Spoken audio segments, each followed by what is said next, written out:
Salut à tous, aujourd'hui on va jouer à... Regardez ici, Emblème. Emblème, ça marche super bien si vous aimez bien les petits jeux de pute, on va dire, hein, clairement. Je mettrai un bip au montage. L'idée, en fait, de Emblème, c'est que on va rejouer, alors il y en a beaucoup qui le comparent à un Game of Thrones, en fait. On va chacun jouer une famille, chaque joueur va jouer une famille différente.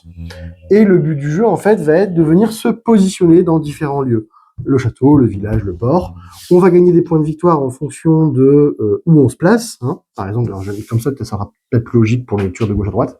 Le premier gagnera 3 points, donc 3 pièces. Le deuxième, 5. Le troisième, 0 dans le port. Dans le village, 1, 3, 4. Et dans le château, 4, 3, 1. L'idée, c'est qu'en fait, il y a encore plein de cartes, château, port et village. Du coup, vous en mettez 3 au hasard. Ça fait que la partie va toujours être un peu différente. Surtout que on a tous les mêmes cartes. Et l'idée, en fait, va être de... Chaque joueur va choisir en même temps une carte face cachée. Par exemple, je choisis celle-là.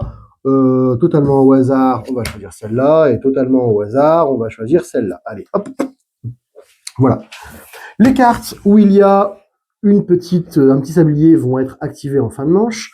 Les cartes avec une petite étoile vont être activées directement quand vous allez les jouer et les placer. Ce qui rapporte un peu plus de piment au jeu. Imaginons, je suis le premier joueur, hein, j'ai l'épée. J'ai joué le matelot. Le matelot, il double sa récompense quand on marque des points. Donc, on double la récompense, on va le mettre au port. Parce qu'en fait, il double sa récompense quand il est dans le port. C'est un matelot, logique. Le joueur vert a joué la garde. La garde qui dit que tu déplaces une carte adjacente vers un autre lieu. Ah bah super, le garde il va se foutre là, et il va aller me virer mon matelot.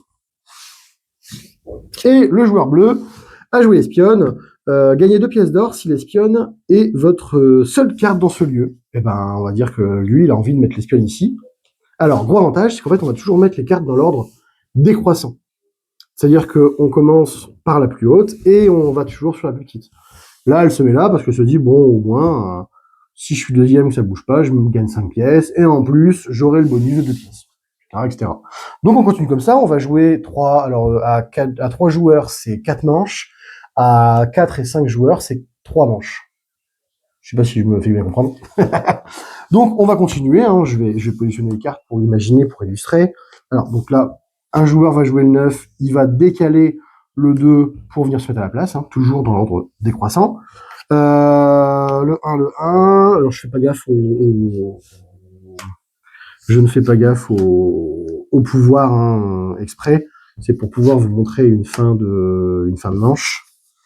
Et on va dire que, ah bah tiens, ça c'est une bonne idée. On va mettre elle ici. Hop, comme ça. Voilà. Donc là, fin de manche. On va faire les effets de fin de manche.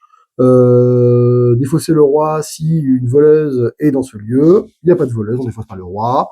Le matelot, il doublera ses récompenses. S'il est au port, il n'est pas au port, on n'en parle pas, etc., etc. On va tout faire. Une fois que c'est fait, on va prendre nos petites pièces. Et par exemple, le château me dit que le roi gagne 4 pièces, la deuxième carte gagne 3 pièces, et la troisième gagne 1 pièce. Ainsi de suite, on va le faire pour tous les endroits. Bon là, le port, c'est 3, 5 et 0, donc il n'y aura rien du tout sur la dernière carte. Une fois que c'est fait, chaque joueur va récupérer ses cartes avec ses pièces dessus. Je récupère mes pièces. Les cartes vont en défausse. Hop, le bleu, le vert récupère pareil. Et du coup, si jamais il reste des cartes dans le lieu, hop, elle prend la première place pour la manche suivante. On va continuer à jouer 4 manches. Et l'idée, c'est qu'au bout des 4 manches, le premier, alors c'est pas 4, c'est 3 manches, excusez-moi, 3 manches. Et au bout des 3 manches, c'est celui qui va avoir le plus de pièces qui gagne la partie. Ce qui est bien, c'est qu'il y a vraiment beaucoup de rebondissements. C'est vraiment, ah bah tiens, moi je vais essayer de me mettre là, bah non, je t'assassine, bah non, je te vole, bah non, machin. Et du coup, ça se comprend que certaines personnes l'associent un peu à Game of Thrones, parce qu'il y a vraiment, en fait, c'est vraiment coup de pute sur coup de pute, et ça enchaîne comme ça jusqu'à la fin de la partie, quoi. Donc voilà, Emblème, un petit jeu qu'on adore ici. À la prochaine. Salut, salut.